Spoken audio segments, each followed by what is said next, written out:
Unidade temática, revisão.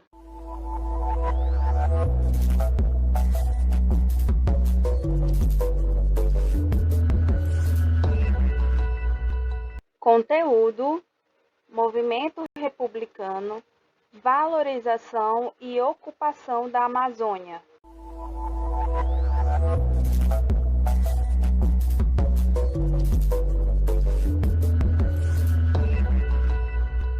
Habilidades: compreender sobre o movimento republicano no Brasil e na Amazônia e compreender sobre a política de ocupação e valorização da Amazônia.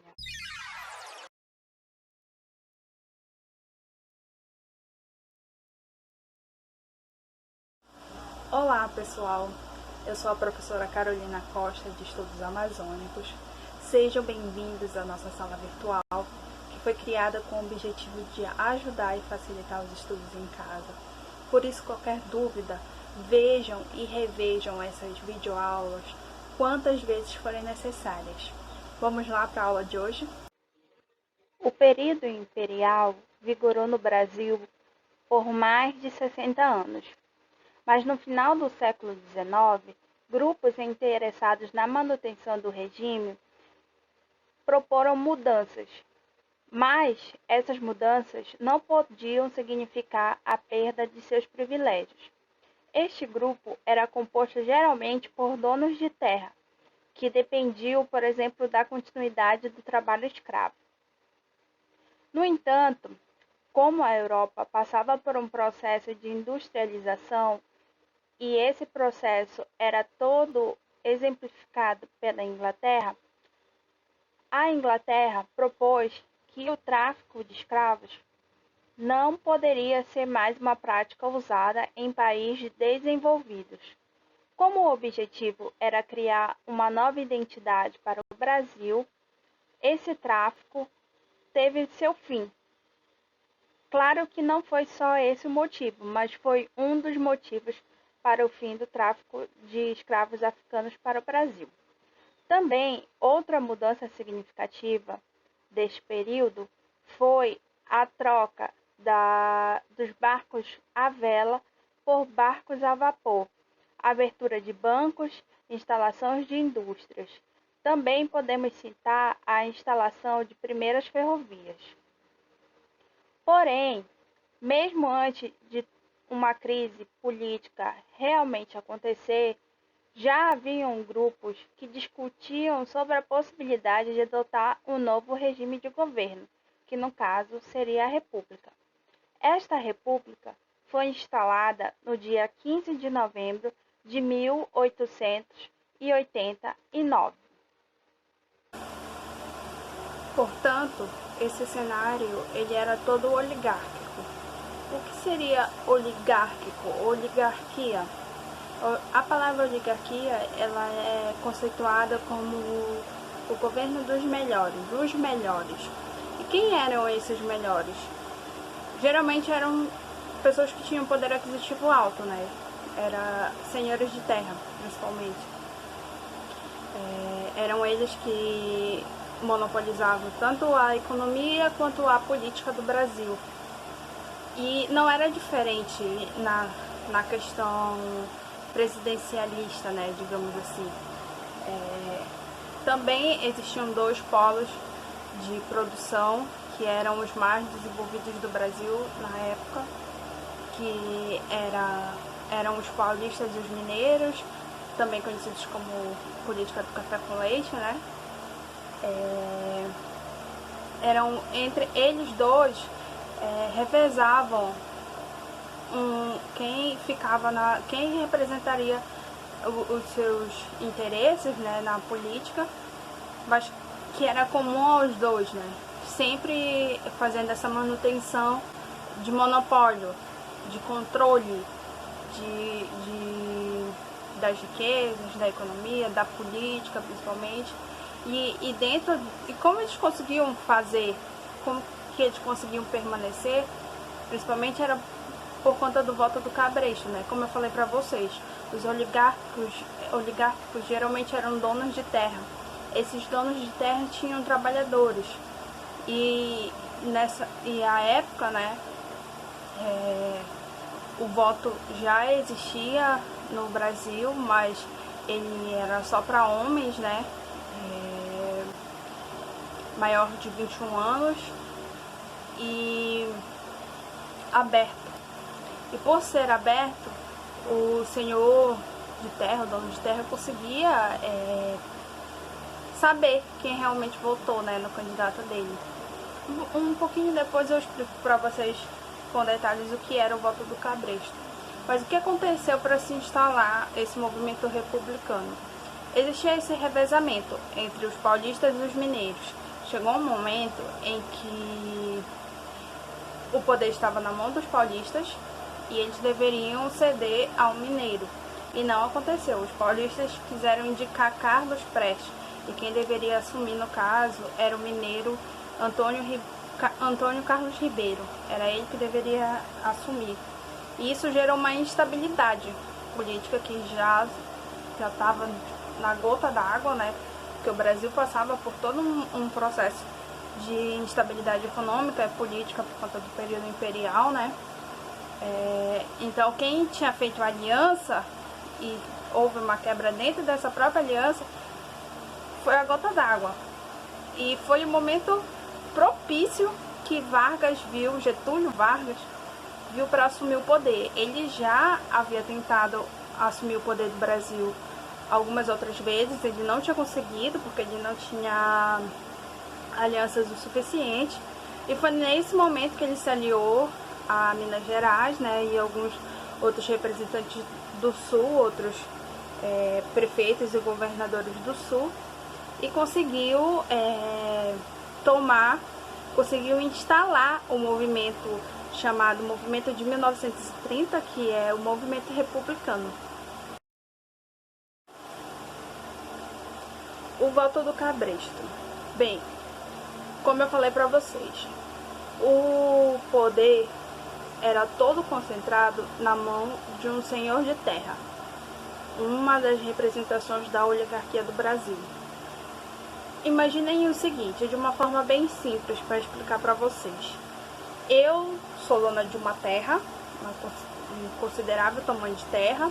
Minha terra é muito produtiva, eu consigo concentrar bastante plantações, seja lá qual for o ramo que eu consigo gerar uma economia legal e tenho um número considerável de trabalhadores. Eu pago o teu salário, na minha terra você mora, eu te cedi uma casa para você morar com a sua família e eu tenho candidato. O seguinte, ou você vota no candidato que eu estou indicando que você vote, que eu estou obrigando que você vote, ou você vai perder seu trabalho, sua casa, sua moradia, seu salário. Era mais ou menos assim que os senhores de terra faziam, eles coagiam esse trabalhador a votar no candidato que eles queriam. Era assim que eles conseguiam manter esse monopólio, conseguiu fazer essa manutenção dos candidatos, escolher os candidatos que iriam assumir o poder. Era tanto assim nos governos, né, quanto no macro maior para o Brasil. Eles conseguiam escolher quem ficava representando o poder no Brasil e quem ficava representando o poder na sua localidade.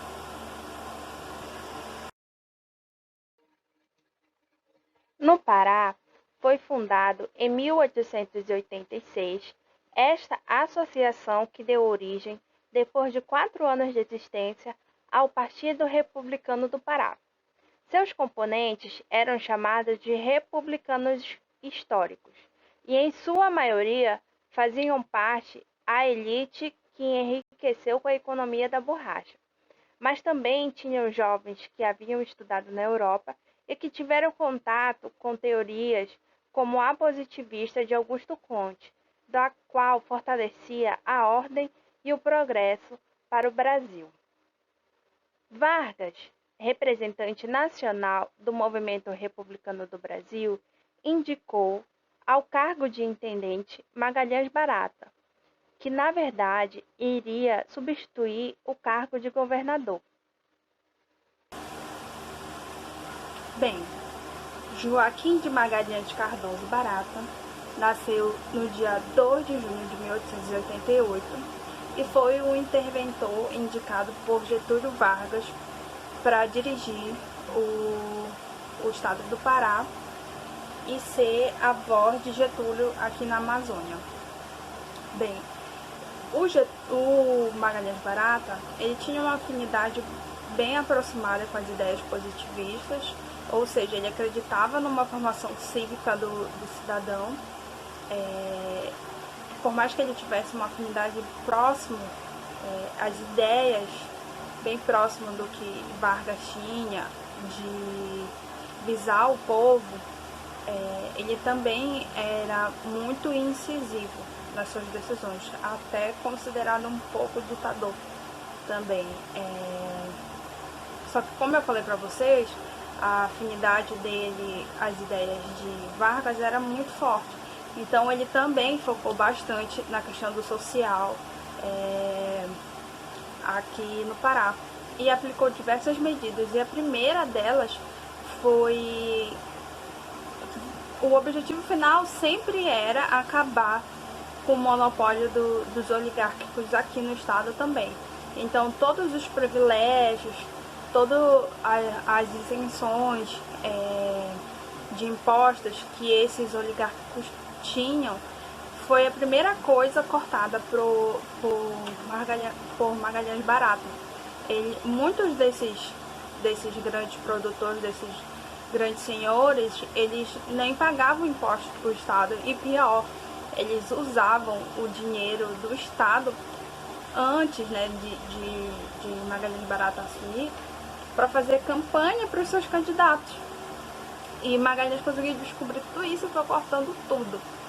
Outra medida muito importante referente a Magalhães Barata, aplicado ao social, né, ele diminuiu, ele fixou, na verdade, o valor dos aluguéis no estado, porque olha o cenário. O movimento republicano foi um pouco depois do ciclo da borracha. O foco maior do ciclo da borracha foi a região amazônica. Só que até então o objetivo foi criar aparências.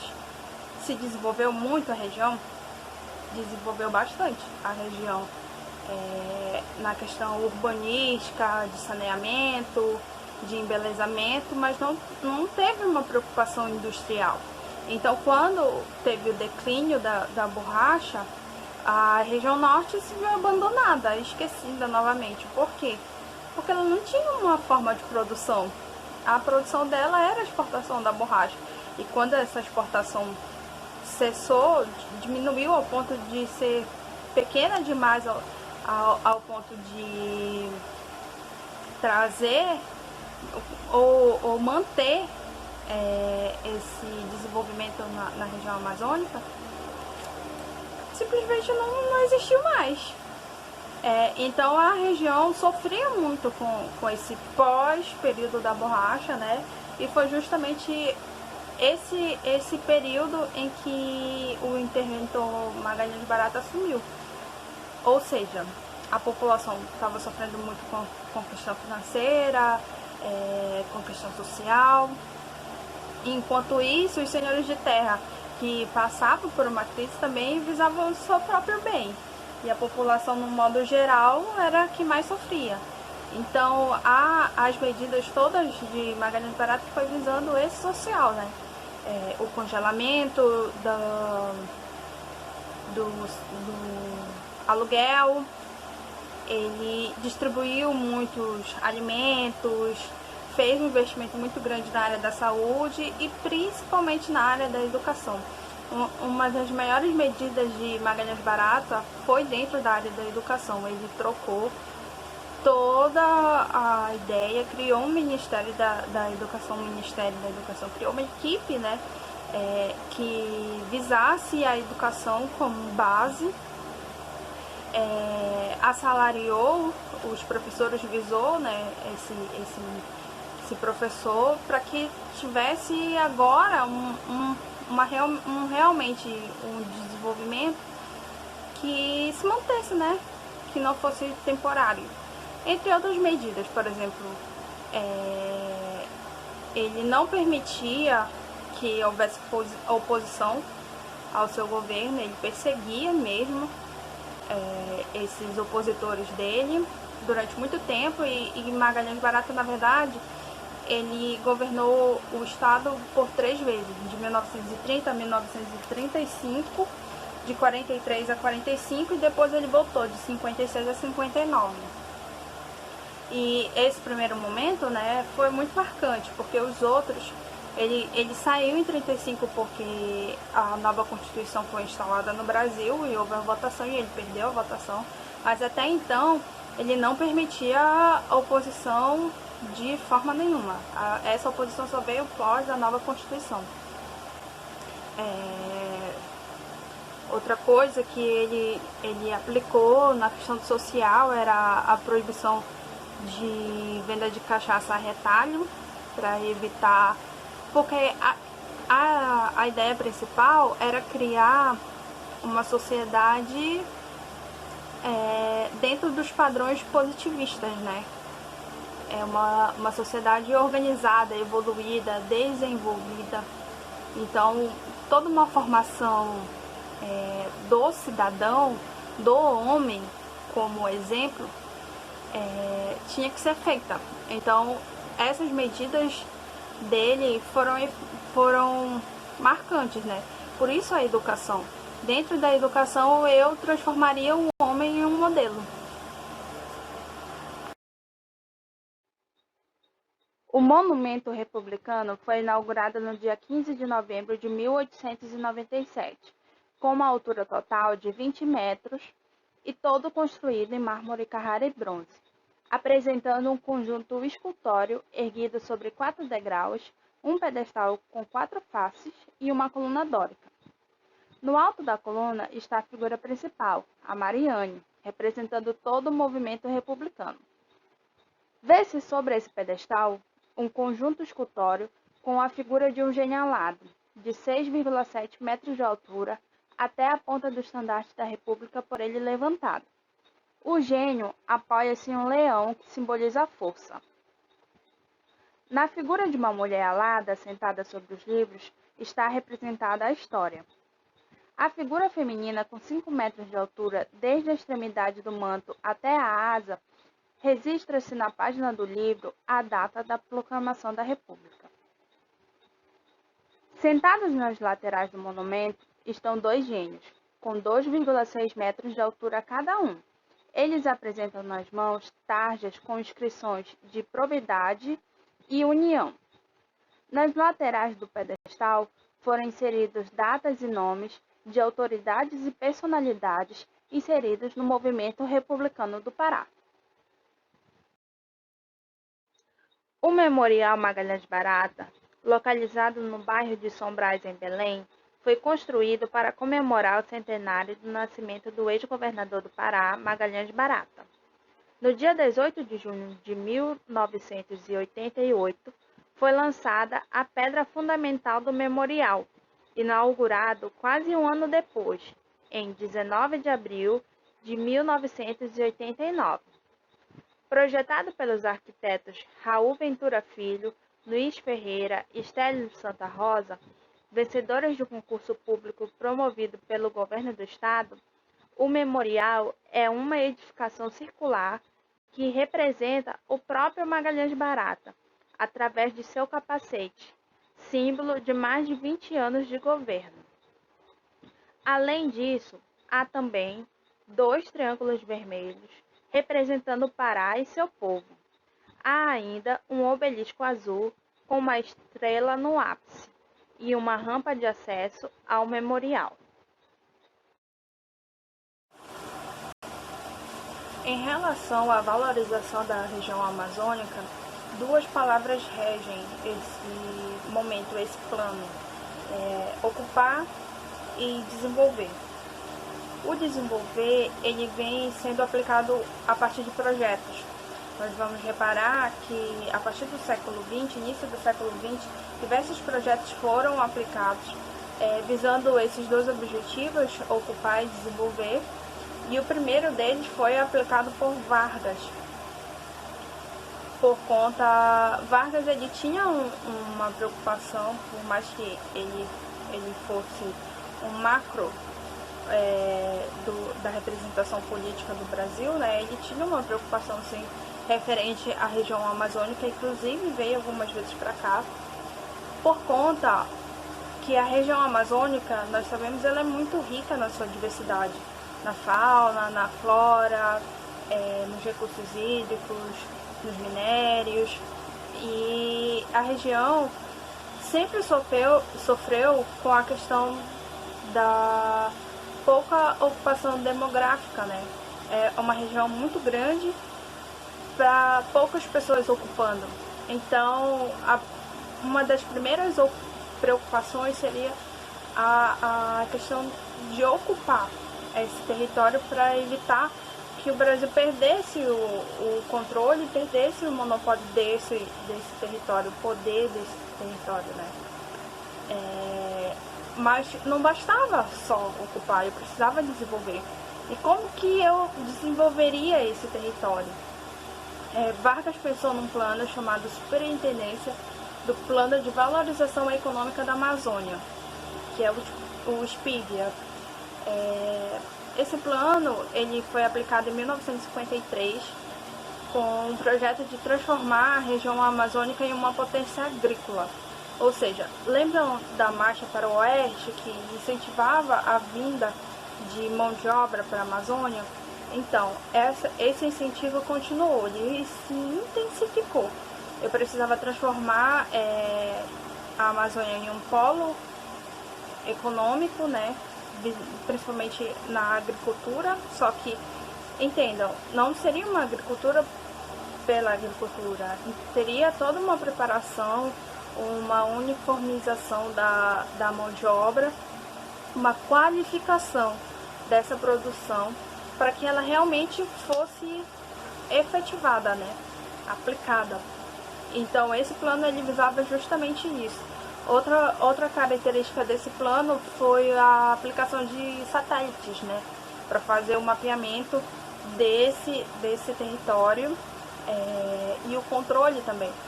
Coisas que serão mais desenvolvidas e estudadas um pouquinho mais para frente. Pós-Vargas veio JK, Juscelino Kubitschek. Juscelino Kubitschek também era um adepto às ideias de Vargas e também continuou o seu plano de valorização e ocupação da Amazônia. A Amazônia sempre foi uma preocupação em comum a todos, até hoje, né? Nós sabemos que a questão da Amazônia ela é uma preocupação geral. E Juscelino também, continuando as medidas, né, de ocupação e valorização dessa região, ele já trouxe a inovação de construção de rodovias. Inclusive a primeira rodovia construída foi a Belém-Brasília. A Belém-Brasília ela tinha como objetivo interligar o norte do país com o sudeste. O sudeste ele já se encontrava num momento de bastante desenvolvimento, né? As indústrias todas se concentravam lá e o recurso natural estava no norte. Então eu precisava facilitar esse transporte entre as regiões. Foi aí que Juscelino projetou a Belém-Brasília, justamente para facilitar esse meio de transporte. Além de desenvolver cidades que estavam isoladas, né, pequenas comunidades que estavam isoladas aqui na Amazônia e ajudou, na verdade, a desenvolver muitas delas, inclusive Belém, né? Outra medida aplicada por Juscelino Kubitschek aqui na região norte, mais precisamente em Belém, foi a criação de universidades. Ele não conseguiu concluir, mas ele deu o primeiro passo, o passo inicial da construção de algumas universidades, entre elas a UFPA e a UFRA. A ideia era preparar um profissional, qualificar um profissional para também trabalhar aqui dentro. É claro que a UFPA, por exemplo, ela foi concluída já só nos governos militares, né? Mas quem deu o ponto inicial foi Juscelino. Percebam aí que até desde então há uma preocupação muito grande com a região amazônica. E mais um pouquinho para frente nós veremos justamente muitos outros projetos, né, que visam proteger a nossa riqueza, visam ocupar ainda assim e desenvolver principalmente a nossa região, porque concentramos uma grande quantidade de riquezas, mas até então ainda não sabemos como trabalhar, né? Sai o recurso primário daqui, mas até então como desenvolver, como fazer com que esse recurso primário seja trabalhado já aqui e o lucro, a rentabilidade fique toda aqui. Essa videoaula de hoje foi um momento de revisão. São assuntos que nós já vimos em sala, mas que por conta do momento delicado que nós estamos vivendo, por causa do vírus, né? Eu resolvi relembrar com vocês. Verifiquem que em cima do slide tem uma numeração de questão. Eu não sei se vocês lembram, mas em sala eu passei um exercício para vocês. Geralmente eram entre 10 a 12 questões que vocês resolveram sem consulta. E cada slide desse da videoaula está indicando qual questão vocês podem responder. Então, qualquer dúvida que vocês tiverem, pode entrar em contato que eu estarei aqui disponível para ajudá-los no que for necessário, tá bom? Até a próxima! A sua aula continua no próximo vídeo.